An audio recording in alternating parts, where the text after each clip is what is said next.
La foto parece inocente. 11 hombres sentados en una viga, comiendo su almuerzo como si estuvieran en un parque. Pero si miras bien, hay un detalle que te golpea en el estómago.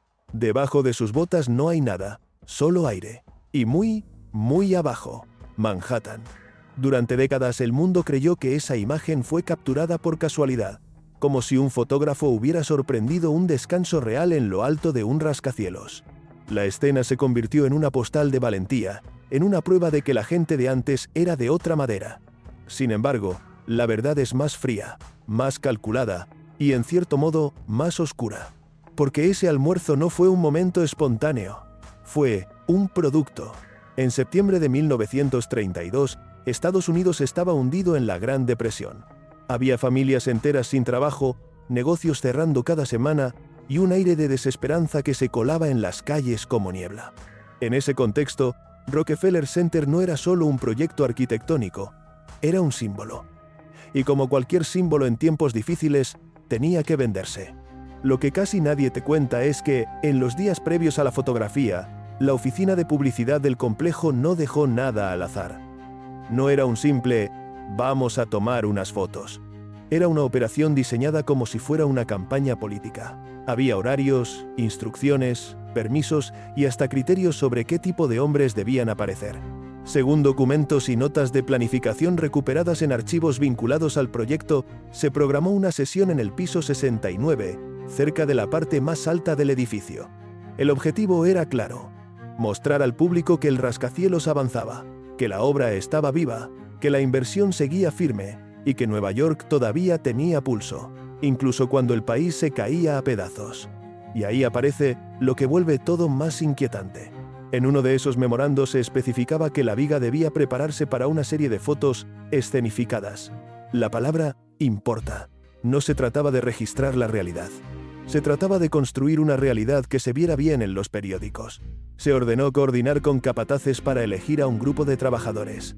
Y se menciona algo que hoy suena brutal por lo directo: preferencia por hombres irlandeses y mohawk, porque daban mejor impacto visual. No era solo una foto. Era casting. También se pedía preparar objetos para la escena: loncheras, accesorios, elementos que hicieran que todo pareciera natural. Incluso se establecía una hora exacta, con puntualidad casi militar. La viga debía estar lista a cierta hora de la mañana, sin improvisación, sin margen. La foto que terminó en la historia entonces nació como un guión. Pero lo más fuerte es que, aunque todo estaba planeado, el riesgo no era falso. Porque hay algo que mucha gente confunde cuando escucha que fue armada. Creen que entonces era segura, que había trucos, plataformas ocultas, redes o algún tipo de protección. Y no. En 1932, los rascacielos se construían en un mundo sin cinturones de seguridad, sin líneas de vida, sin barandales, sin cascos obligatorios. En muchos casos, ni siquiera guantes. La cámara podía ser parte del show. La caída no. La mañana del 20 de septiembre el viento era fuerte, el cielo estaba claro, y la ciudad parecía un tablero de juguete desde esa altura. Los fotógrafos subieron al esqueleto de acero con pases de prensa en el bolsillo. No era un fotógrafo, eran varios. Al menos 3 nombres aparecen en registros de acreditación de ese día: Charles Evetts, Thomas Kelly y William Lefwich. Los 3 tuvieron que entrar como si fueran a un evento oficial, firmar, recibir permiso y subir. En esa época eso era rarísimo. La mayoría de obras no llevaba un control tan estricto, pero Rockefeller Center entendía lo que estaba haciendo. Sabían que cada imagen era una inversión. Y entonces, imagina la escena: un fotógrafo con una cámara pesada, de formato grande, que requería ambas manos para ajustarse. No era una cámara ligera, era una máquina incómoda, torpe, que te obligaba a moverte con cuidado, a inclinarte, a agacharte, a buscar el ángulo, y todo eso, parado sobre una viga angosta, a cientos de metros del suelo. No había segunda oportunidad. El fotógrafo tenía que lograr que los hombres se vieran relajados. Tenía que capturar esa calma falsa, esa despreocupación que vende la idea de «estos tipos no le temen a nada». Pero él mismo estaba tan expuesto como ellos. Cualquier resbalón, cualquier golpe de viento, cualquier error mínimo, terminaba en tragedia. Lo que hace que la foto sea tan poderosa no es solo lo que muestra, sino lo que esconde. Porque cuando la ves, no piensas en la oficina de publicidad, no piensas en el memorando, no piensas en los pases de prensa ni en la selección por apariencia. Piensas en 11 hombres con hambre, en un descanso, en un momento humano. Y eso era exactamente lo que querían que pensaras. Pero lo realmente extraño vino después. Porque una vez tomada la foto, el misterio más grande no era la altura, era la identidad. ¿Quiénes eran esos hombres? ¿Cómo fueron elegidos? ¿Y por qué? Si su imagen terminó dando la vuelta al mundo, sus nombres se perdieron como si nunca hubieran existido. La historia real no está en la viga, está en todo lo que ocurrió antes y en lo que se borró después.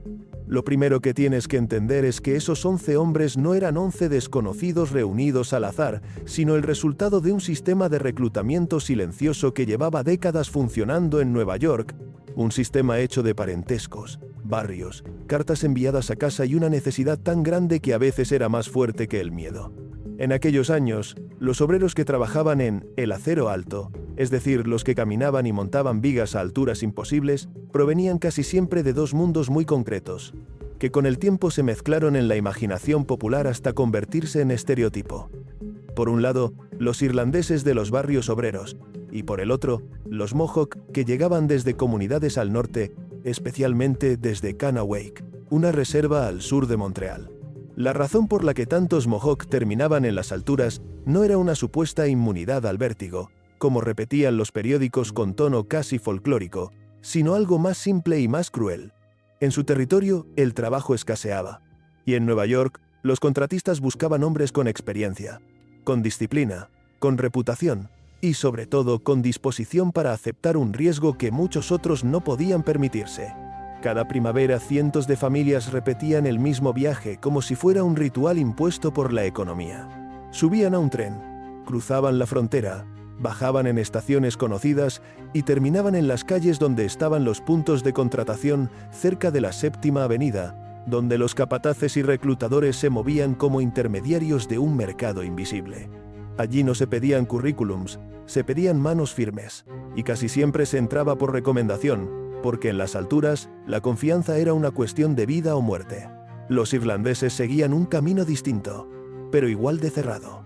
Muchos habían llegado a Estados Unidos décadas antes, habían crecido en barrios como Hell's Kitchen y se habían integrado en un mundo de sindicatos, de locales de hierro, de esquinas donde se intercambiaban rumores de obra y de relaciones familiares donde un tío, un primo o un vecino podía conseguirte el trabajo si demostrabas que no ibas a congelarte en el primer día sobre una viga.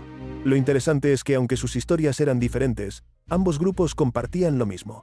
El trabajo en el acero no era un oficio que se elegía por aventura, era un oficio que se heredaba porque era de los pocos que aún pagaban lo suficiente como para sostener una casa en tiempos de hambre. En 1932, el desempleo en Norteamérica estaba cerca de una cuarta parte de la población, y eso significa que, por cada hombre con trabajo, había varios más esperando una oportunidad. En ese contexto, decir no era un lujo.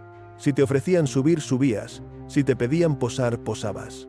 Y si te decían que te sentaras en una viga para una foto, lo hacías, aunque por dentro sintieras que el estómago se te iba al suelo. Aquí aparece un detalle que cambia por completo la lectura de la imagen. La oficina de publicidad no solo organizó el día y la hora, también se preocupó por el relato que iba a construir con esos cuerpos.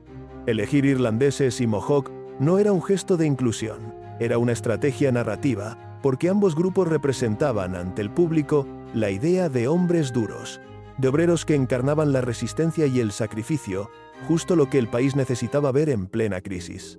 La foto no vendía un edificio, vendía una emoción. Y al vender esa emoción borraba todo lo incómodo que venía pegado a ella. El miedo real, la precariedad, la falta de protección y la violencia silenciosa de un sistema que consideraba a esos hombres reemplazables. Por eso, cuando hoy alguien mira la fotografía y dice que es un homenaje a la valentía, en parte tiene razón, pero también está repitiendo el mensaje exacto que se diseñó para que se repitiera, porque lo que no se ve en el encuadre es que la valentía era obligatoria, no opcional, y que en esa obra la línea entre trabajar y jugarte la vida era tan delgada como el acero sobre el que estaban sentados. Sin embargo, la pregunta más perturbadora no es por qué aceptaron, sino qué pasó después con ellos.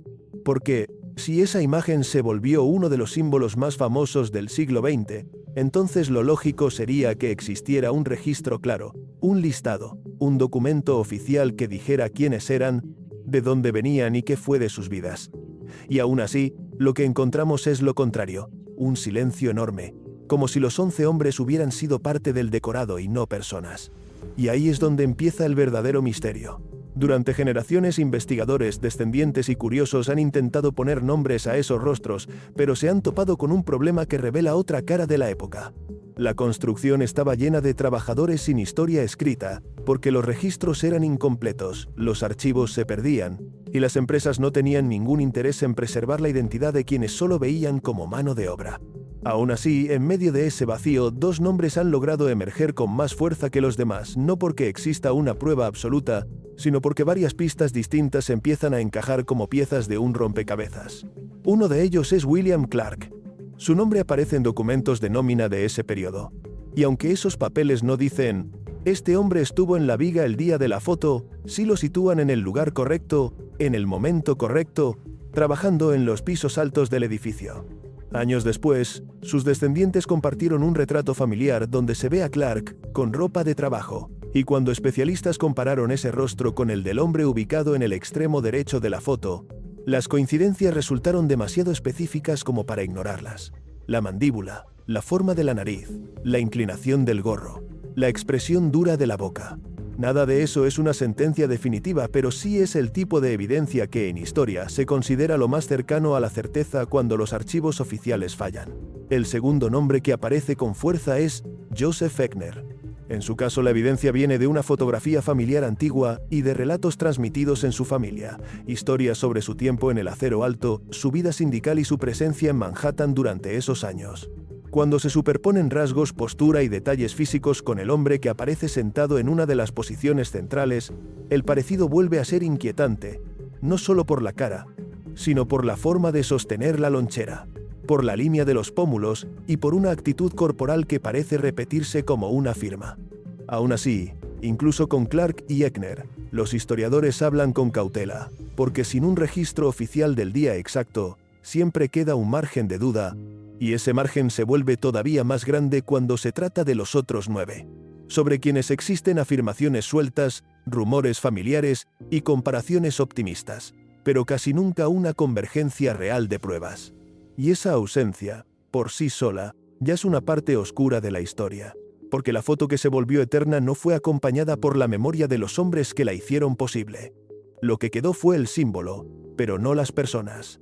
Lo que quedó fue el mito, pero no los nombres. Y justo cuando parece que la historia se queda en ese misterio, aparece la parte más dura de todas. El riesgo que corrían no era solo un truco visual para impresionar al público, era una condición normal del trabajo, una rutina tan peligrosa que, para muchos, el final de esa rutina no era un retiro, sino una caída. Y lo que ocurrió con las caídas, con las muertes y con el valor real de una vida obrera en esa época, cambia por completo la manera en que se mira esa fotografía. Si hoy miras la foto con ojos modernos, lo primero que piensas es que debe haber algún tipo de protección fuera del encuadre, una plataforma oculta, una red, algo que explique cómo 11 hombres podían estar allí sin que el mundo entero se escandalizara. Pero la realidad es mucho más brutal, porque en 1932 el Acero Alto era un lugar donde la seguridad no existía como concepto y donde la muerte era tratada como una molestia administrativa. En esas obras no había arneses, no había líneas de vida, no había barandillas, y tampoco había una cultura de prevención, porque el ritmo de construcción era una carrera contra el tiempo y contra el dinero, y cualquier minuto perdido significaba pérdidas para la empresa y menos salario para los trabajadores. Las vigas podían medir poco más de 1 pie de ancho, a veces incluso menos, y se convertían en un camino estrecho donde el equilibrio era la única garantía, mientras el viento golpeaba como un animal invisible y hacía vibrar el metal bajo las botas. La gente suele imaginar a esos hombres como si fueran acróbatas, como si tuvieran un don sobrenatural para caminar en el vacío, pero los testimonios y los estudios sobre el oficio pintan algo muy distinto. Lo que tenían no era ausencia de miedo, sino costumbre. Y la costumbre es una forma de supervivencia, porque cuando repites un riesgo todos los días, tu mente aprende a empujarlo al fondo. No porque deje de existir, sino porque si lo mantienes al frente te paralizas. Aún así, el miedo estaba allí. Muchos trabajadores llevaban pequeños objetos en los bolsillos como si fueran amuletos, una medalla religiosa, un rosario, una moneda vieja, una fotografía doblada de su familia, cosas mínimas que no servían para detener una caída, pero sí para sostener una idea, que tal vez ese día, por alguna razón, la suerte estaría de su lado. Y en ese contexto, lo que vuelve todavía más inquietante la sesión fotográfica, es que no era una escena cotidiana capturada desde lejos, sino un grupo de hombres convocados para posar, para fingir tranquilidad, para actuar como si el vacío fuera un detalle sin importancia, mientras el fotógrafo también se exponía, buscando el ángulo perfecto con una cámara pesada, incómoda y frágil. Es importante entender que aunque fuera una foto planeada, el peligro era real, porque el acero no distinguía entre una escena espontánea y una escena preparada, y el viento tampoco. En esa viga, un error no era una anécdota, era el final. Y aquí es donde la historia se vuelve todavía más oscura, porque el riesgo no terminaba en el cuerpo, sino que se extendía hacia lo que ocurría si alguien caía. En los registros oficiales de la construcción del edificio se habla de 4 muertes durante el levantamiento de la torre principal, una cifra que suele repetirse como si fuera un dato tranquilizador, como si el número pequeño hiciera que todo fuera aceptable. Pero esos números, incluso cuando son correctos, suelen ser engañosos, porque no cuentan las lesiones que mataron a hombres semanas después, no cuentan los accidentes que se maquillaron para evitar retrasos, y tampoco cuentan el detalle más indignante: el valor legal de una vida obrera en ese momento. En Nueva York existía un sistema de compensación laboral desde principios del siglo, y en teoría estaba pensado para proteger a las familias, pero en la práctica era un techo frío, un límite que ponía precio a la muerte como si fuera un daño material. Si un trabajador moría, la indemnización máxima podía rondar el equivalente a $1000 de la época, una cantidad que hoy suena absurda, pero que entonces significaba, en el mejor de los casos, un funeral, unas semanas de renta y poco más. Después venía el vacío. No había obligación real de investigar qué falló, no había una agencia gubernamental que exigiera cambios, no había un sistema que obligara a mejorar condiciones, porque el mundo del trabajo estaba diseñado para seguir adelante, incluso si un hombre desaparecía del equipo. Los libros de nómina podían reflejarlo con una frialdad escalofriante. Un nombre tachado, una anotación breve, y al día siguiente otro trabajador ocupaba su lugar. La lógica empresarial era simple y despiadada. El acero tenía que seguir subiendo. Y para sostener esa lógica, existía también un lenguaje que hoy resulta casi ofensivo, porque muchos informes y registros de la época describían muertes como accidentes inevitables o las atribuían a la fatalidad, a la mala suerte, incluso a una especie de destino, una forma de limpiar la responsabilidad de quienes organizaban la obra, como si un hombre hubiera caído porque el universo lo decidió, y no porque lo pusieron a trabajar sin protección. Cuando entiendes eso, la foto deja de ser solo una imagen valiente y se convierte en una especie de propaganda cruel, porque lo que se estaba vendiendo era la idea de progreso, pero el precio del progreso era la vida de hombres que, si morían, podían ser reemplazados con la misma rapidez con la que se reemplaza una herramienta. Y aún así, el país necesitaba esa mentira. La Gran Depresión había destruido la confianza en el futuro. La gente necesitaba señales de que algo seguía en pie, de que la economía no estaba completamente muerta, de que Estados Unidos todavía podía construir. Por eso, cuando la foto apareció en periódicos, no se presentó como un riesgo, sino como una celebración. La imagen se distribuyó por agencias y terminó impresa en decenas de diarios en distintas ciudades, acompañada de titulares que hablaban de hombres de acero, de obreros desafiando la gravedad, de la valentía americana. Y ese detalle no fue casualidad, porque la oficina de publicidad había planeado que la fotografía no fuera solo una curiosidad, sino una pieza central de un mensaje más grande. La foto no era un documento, era un antídoto emocional. Y en esa operación la verdad quedó enterrada bajo un tipo de nostalgia que funciona como maquillaje histórico. Porque con el tiempo la imagen dejó de hablar de la crisis, dejó de hablar del proyecto y dejó de hablar del riesgo real, y se convirtió en algo más cómodo, un símbolo genérico de coraje. Pero lo que ocurrió a continuación cambió por completo el panorama. Porque décadas después, esa foto no solo siguió existiendo, sino que empezó a generar dinero a una escala que los 11 hombres jamás habrían podido imaginar, y lo más irónico, lo más oscuro, es que el mundo que se enriqueció con esa imagen no fue el mundo de ellos, sino el mundo de quienes poseían los derechos. En otras palabras, la viga no solo fue un escenario de peligro, también fue el inicio de un negocio, y ese negocio se construyó sobre la misma lógica que ya dominaba la obra. Otros arriesgan, otros cobran. Y cuando la fotografía pasó de los periódicos a los pósters, a las oficinas, a los dormitorios universitarios y a las paredes de empresas millonarias, el mito se volvió tan rentable que nadie quiso volver a mirar lo que había debajo.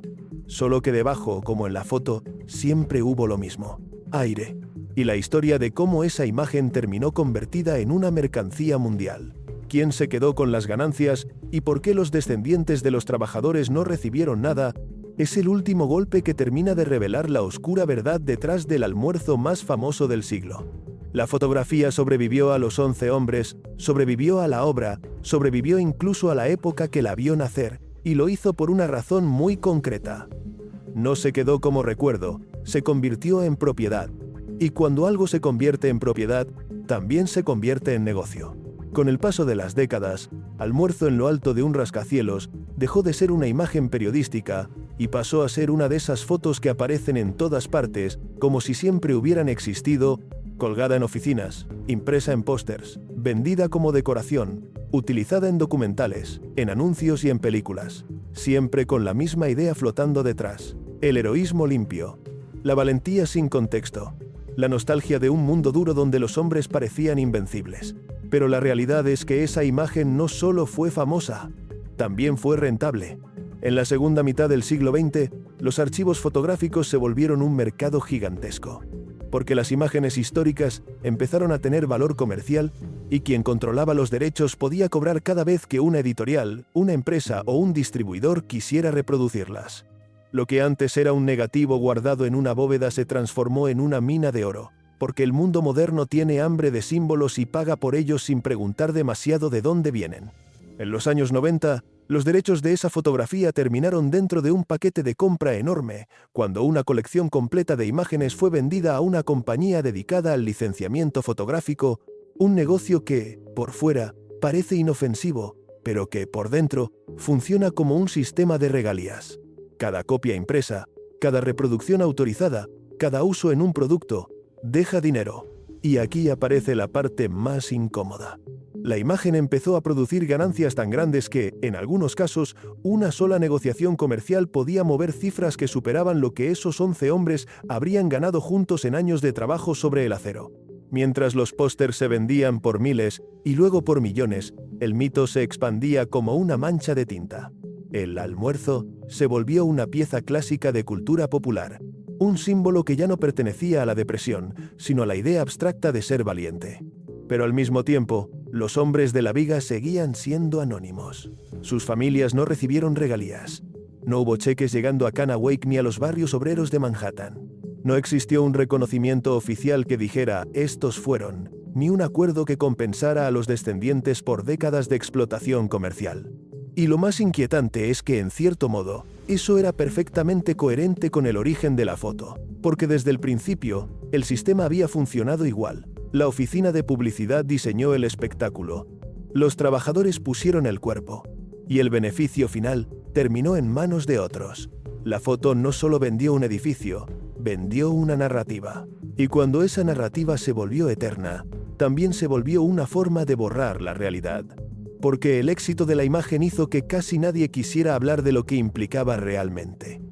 Que en esa época los obreros no trabajaban en condiciones heroicas por orgullo, sino porque no había alternativa, que el peligro era parte del salario, y que si un hombre caía, el mundo seguía girando con una rapidez que hoy resulta difícil de aceptar.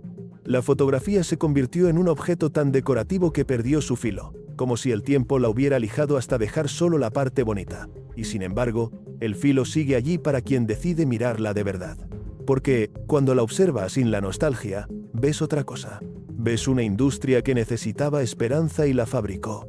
Ves una empresa que necesitaba titulares y los compró con riesgo humano.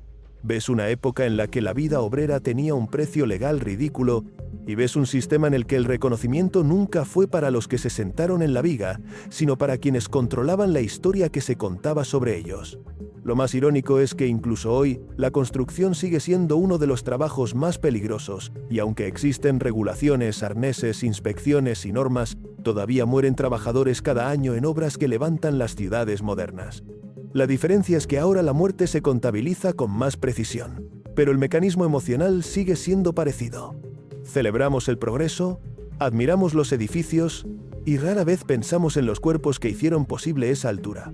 Por eso, la verdad oscura detrás de Almuerzo en lo alto de un rascacielos no es solo que la foto fue planeada, ni que hubo un memorando que la organizó como un espectáculo, ni siquiera que los hombres fueron elegidos por apariencia para que el mensaje funcionara mejor. La verdad oscura es que la foto funciona precisamente porque es una mentira incompleta. Una mentira que convierte la precariedad en heroísmo, la necesidad en valentía y la explotación en nostalgia. Y cuando entiendes eso, la imagen deja de ser un simple icono. Se convierte en un espejo. Un espejo que te pregunta qué es lo que realmente estás admirando cuando miras a 11 hombres comiendo en el cielo. Si su coraje, o el sistema que los obligó a parecer valientes para que otros pudieran vender la historia. Porque al final, esa viga no fue solo una viga, fue una frontera. De un lado, el mito perfecto, el símbolo limpio, la postal de un país que quería creer que aún podía levantarse. Del otro, la realidad silenciosa de hombres que subían cada día sin protección, que eran reemplazables, que podían morir por un paso en falso y que, incluso después de regalarle al mundo una de las imágenes más famosas de la historia, quedaron sin nombre. Y tal vez, la pregunta más importante no es si la foto fue real o si fue un montaje. La pregunta es, ¿qué hacemos nosotros con ella ahora? Porque cada vez que alguien la cuelga en una pared como decoración, cada vez que alguien la usa como símbolo de motivación, cada vez que alguien la mira y sonríe pensando en los viejos tiempos, la imagen vuelve a hacer su trabajo, el mismo trabajo para el que fue creada. Vender una idea de grandeza, mientras oculta el precio humano que la hizo posible. Así que la próxima vez que veas ese almuerzo, mira debajo de la viga. No para sentir morbo, ni para buscar tragedia, sino para recordar algo que casi siempre se nos olvida cuando miramos hacia arriba, que el progreso no flota, el progreso se sostiene, y muchas veces se sostiene con gente a la que la historia nunca le dio ni siquiera un nombre.